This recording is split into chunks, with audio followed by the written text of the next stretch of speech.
Hello friends, welcome to my YouTube channel. आज आपण एक पैठणीवरचा ब्लाऊजचे स्लीव डिझाईन पाहणार आहोत. खूप हेवी बॉर्डर डिझाईन आहे, तर आपण सुरुवात करूयात. आपण पहिले चेन स्टिचने सुरुवात करून घेऊयात. मोल्टी ब्रँडचा मी 423 नंबरचा जरी थ्रेड यूज करत आहे आणि ट्युलिपची 14 नंबरची निडल यूज करत आहे. तर आपण सुरुवात चेन स्टिचने करणार आहोत. थ्रेडवरती काढून घेतला आहे आणि एक एक आपण चेन स्टिच टाकत ही लाईन कंप्लीट करून घेणार आहोत. तर चेन स्टिच ही ब्लाऊज वर्कमध्ये खूप इम्पॉर्टंट आहे. जेव्हा तुम्ही एखादे डिझाईन करता तर ॲज अ बॉर्डर तुम्ही चेन स्टिच यूज करायची आहे. कुठल्याही ब्लाऊजच्या किनार किंवा एज आहे तर त्याला आपण चेन स्टिच करून घेणार आहोत. तर आपण ह्याचा एक राऊंड न करता 2 ते 3 राऊंड करणार आहोत. तर मी या वर्कमध्ये 3 राऊंड केलेले आहेत. तुम्ही माझ्या आधीचे व्हिडिओ पण बघू शकता, त्याच्यामध्ये पण आपण कसा चेन स्टिचचा यूज केलेला आहे. तर ज्यांना चेन स्टिचबद्दल अजून डिटेल व्हिडिओ पाहायचा आहे, डिटेल नॉलेज हवं आहे, त्यांच्यासाठी आपण अपलोड केलेला आहे. तर तुम्ही तो चॅनलवर जाऊन चेक करा चेन स्टिच कशी करायची ते. तर आपला हा फर्स्ट राऊंड आता कंप्लीट झाला आहे. आपण सेकंड राऊंड कंप्लीट करतो आहे. तर अशाच आपण 3 लाईन्स करून घेणार आहोत. याच्यामध्ये कमी जास्त डिस्टन्स तुम्ही तुमच्या अंदाजाने घेऊ शकता. मी बारीक चेन स्टिच केलेली आहे, तशी तुम्ही थोडी ब्रॉडसुद्धा करू शकता. तर अशा पद्धतीने आपल्या 3 लाईन्स झाल्यात, तुम्ही बघू शकता एजला. तर याच्यावरती या ज्या 3 चेन स्टिचच्या वरती आपल्याला शुगर बीड्सची लाईन घ्यायची आहे. तर ह्याच्यामध्ये आपण 0 नंबरचे जे शुगर बीड्स आहेत तर ते यूज करणार आहोत. इथे त्याच्यावरती करून घ्यायचे आहे. तर जसे आपण चेन स्टिच करतो तर त्यानुसारच आपल्याला हे बीड्स पण त्याच्यामध्ये टाकून करायचे आहेत. तर मी इथे स्पून पॉलिस्टरचा धनश्री ब्रँडचा थ्रेड यूज करत आहे. साधा जो आपण मशीनला यूज करतो तो. बरेच जण पॉलिस्टर पण यूज करतात, पण मला थोडा प्रॉब्लेम आहे की प्रेस करताना त्या थ्रेडला जर इन केस प्रॉब्लेम झाला तर तुमची डिझाईन निघून येऊ शकते. त्यासाठी मी कॉटन थ्रेडच यूज करत आहे. तर आपण थ्रेडवरती काढून घेऊयात आणि निडलमध्ये आपण जे आपले 0 नंबरचे बीड्स आहेत ते लोड करून घेणार आहोत. तर 5 ते 6 तुमच्या निडलमध्ये बसतील तितके तुम्हाला कम्फर्टेबल आहे ते आपण लोड करून घेतलेले आहेत. त्यानंतर 2-2, 3-3 सोडून आपण चेन स्टिच टाकणार आहोत.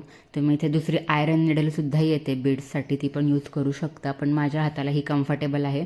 थोडा वेळ लागतो पण वर्क एकदम फिनिशिंग एकदम सुंदर येतं, त्यामुळे मी तर हीच यूज करते. त्यानंतर अशा प्रकारे आपल्याला ही लाईन चेन स्टिच करता करता बीड्सची कंप्लीट करून घ्यायची आहे. आपली लाईन कंप्लीट झालेली आहे. तर याच्यानंतर हे जे मोठे बीड्स आहेत 3 mm हे मी यूज करणार आहे. त्याची एक लाईन आपण करून घेणार आहोत. तर मग असे आपण 4-5 2-2, 3-3 असे सोडून चेन स्टिच टाकले. तर याच्यामध्ये 4च बसतात, पण आपल्याला एक एक सोडूनच चेन स्टिच टाकायची आहे. सिंगल बीड आपल्याला लॉक करायचं आहे, कारण हे बीड्स मोठे असतात आणि ह्याचं फिनिशिंग पण खूप सुंदर येतं. तर एक एक एक एक सोडून आपल्याला असा लॉक करून घ्यायचा आहे. अशा पद्धतीने आपली 2 लाईन्स पण या कंप्लीट झाल्या आहे. म्हणजे टोटल आपल्या 5 लाईन झाल्यात. 3 चेन स्टिचच्या, एक छोट्या मण्यांची, एक मोठ्या मण्यांची. अशा पद्धतीने आपलं कंप्लीट झालेलं आहे. तर याच्यावरती आपण ही सेम जी 0 नंबरची केली ती एक वरती देऊन टाकणार आहे. त्याचा व्हिडिओ मी शूट केलेला नाही आहे. अशा पद्धतीने आपली ती पण कंप्लीट झाली आहे. तर आता हे ड्रॉप बीड आहेत, म्हणजे पाण्याचा थेंब ड्रॉप जसा शेप असतो तशा पद्धतीने हा शेप आहे. तर हे आपण कसं यूज करणार आहोत ते बघूयात.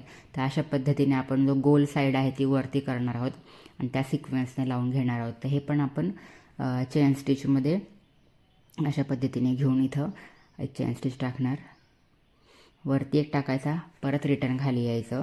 त्याच्यानंतर जसा शेप येईल त्या पद्धतीने आपल्याला तो सुईमध्ये लोड करायचा आहे अशा पद्धतीने, आणि परत एक चेन स्टिच टाकायची आहे. तर आपल्या चॅनलवर अजून पण व्हिडिओ आहेत की बीड्स कसे लोड करायचे चेन स्टिच करताना इन डिटेल, तो पण तुम्ही चेक करा. त्यामध्ये मी इन डिटेल सांगितलेलं आहे. हा थोडा फास्ट फॉरवर्ड व्हिडिओ असल्यामुळे मला प्रत्येक गोष्ट जास्त समजावून सांगता येत नाही आहे. अशा पद्धतीने आपल्या जशी डिझाईन आहे त्या पद्धतीने आपल्याला सुईमध्ये ते निडलमध्ये लोड करून मग आपल्याला चेन स्टिच टाकायची आहे. तर ही लाईन पण आपण कंप्लीट करून घेऊयात. तर अशा पद्धतीने आपली ही लाईन कंप्लीट झालेली आहे. तर याच्यावरती आपण जे मध्ये गॅप आहे वरती तिथे आपण स्टोन चिटकून घेणार आहेत. तर मी ग्लू लावून घेतलेला आहे. आणि मी हे स्क्वेअर शेपचे जे स्टोन आहेत ते यूज करणार आहे. तर अशा पद्धतीने निडलच्या बॅक साईडला मी थोडासा ग्लू लावून घेतला आहे आणि त्याच मदतीने जे स्टोन आहेत ते चिटकवणार आहेत. हाताने स्टोन लावत बसायचे नाहीत, स्टोनची फिनिशिंग खराब होते. चिकट आहे ते स्टोनला लागून वरती लुक खराब होतो. तर तुम्ही फक्त स्टोनच्या बॅक साईडला लावायचे आणि सुईच्या बॅक साईडला ग्लू लावायचा आहे आणि त्यानेच सगळे स्टोन चिटकून घ्यायचे आहेत. तर आपण सगळे चिटकवून घेऊया स्टोन. तर आपला फायनल लुक असा झालेला आहे. आपण सगळे स्टोन चिटकून घेतलेले आहेत. तर याच्यानंतरसुद्धा याच्या ज्या वरती साईड आहे त्याला बॉर्डर म्हणून आपण 0 नंबर ते शुगर बीड्सनं पुन्हा एक लाईन टाकून घेणार आहोत. तर आपल्या 3 लाईन टोटल झालेल्या आहेत 0 नंबरच्या शुगर बीड्सच्या. तर आता आपण हे बुट्टे असे करून घेणार आहोत. तर हे बुट्टे आता कसे करायचे ते चॅनलवर ऑलरेडी काही बुट्ट्यांचे व्हिडिओ मी अपलोड केले आहेत, ते तुम्ही नक्की इन डिटेल बघा. तर यात पण मी तुम्हाला एक्सप्लेन करणार आहे कसं करायचं. तर मी मध्ये एक छोटासा बीड आधी घेतलेला आहे. त्यानंतर 2 चेन स्टिच टाकून पुन्हा एकदा निडलमध्ये मी 8 असे छोटेसे बीड्स ते जे 0 नंबर आहेत ते लोड केलेले आहेत. 2-2 सोडून आपल्याला सर्कल करून घ्यायचं आहे. तुम्ही 2-2, 1-1, 3-3 तुमच्या कम्फर्टनुसार सोडून चेन स्टिच टाकून घ्यायचा आहे आणि हा सर्कल कंप्लीट करून घ्यायचा आहे. तर बुट्ट्यांचा व्हिडिओ नक्की चेक करा, त्याच्यामध्ये मी बऱ्याच प्रकारचे बुट्टे एक्सप्लेन केलेले आहेत. तर थ्रेड आपल्याला वरती न्यायचा आहे आणि वरच्या साईडला तुम्ही बघू शकता बुट्टा आहे, त्या पद्धतीने वरती एक आपल्याला अजून एक बीड लावायचा आहे. तर तो पण बीड आपण लावून घेऊयात वरच्या साईडला, म्हणजे गोल झाल्यानंतर अजून एक वरती. त्यानंतर हा सेल्फ लॉक करायचा आहे, म्हणजे तो स्वतःलाच लॉक करून घेतो. अशा पद्धतीने दोरा त्याच्या साईडनं घेऊन लॉक करून घ्यायचा. तर गाठ मारायची गरज नाही, पण वर्क झाल्यानंतर गाठ ही एंड नॉट ही खूप इम्पॉर्टंट आहे. त्याचा पण व्हिडिओ आहे, तो पण चेक करा.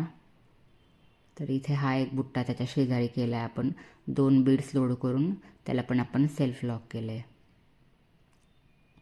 सगळं वर्क झाल्यानंतर एंड नॉट ही खूप इम्पॉर्टंट आहे, त्याचा व्हिडिओ मी नक्की चेक करा.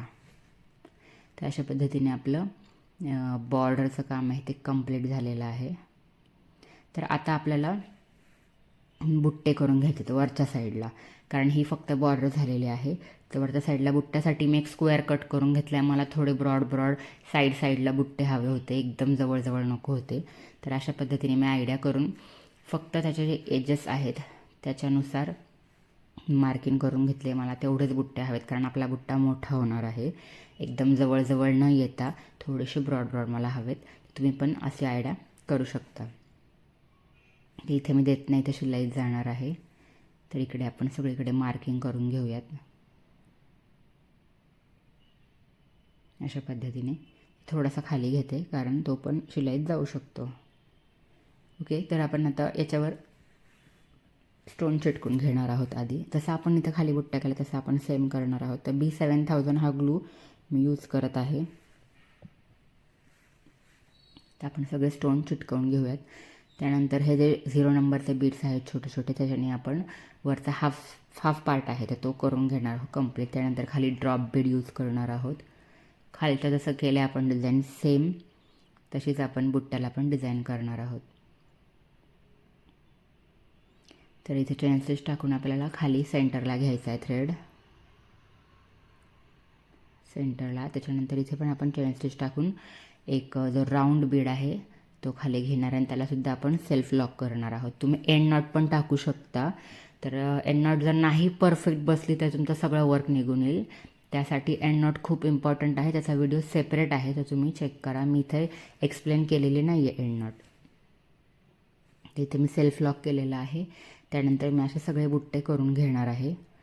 तर असा आपला फायनल लुक झालेला आहे. तुम्ही स्लीव्जला आणि बॅक नेकला आणि फ्रंट नेकला सुद्धा सेम डिझाईन करू शकता. तर व्हिडिओ कसा वाटला हे मला कमेंट्समध्ये नक्की सांगा. थँक्यू.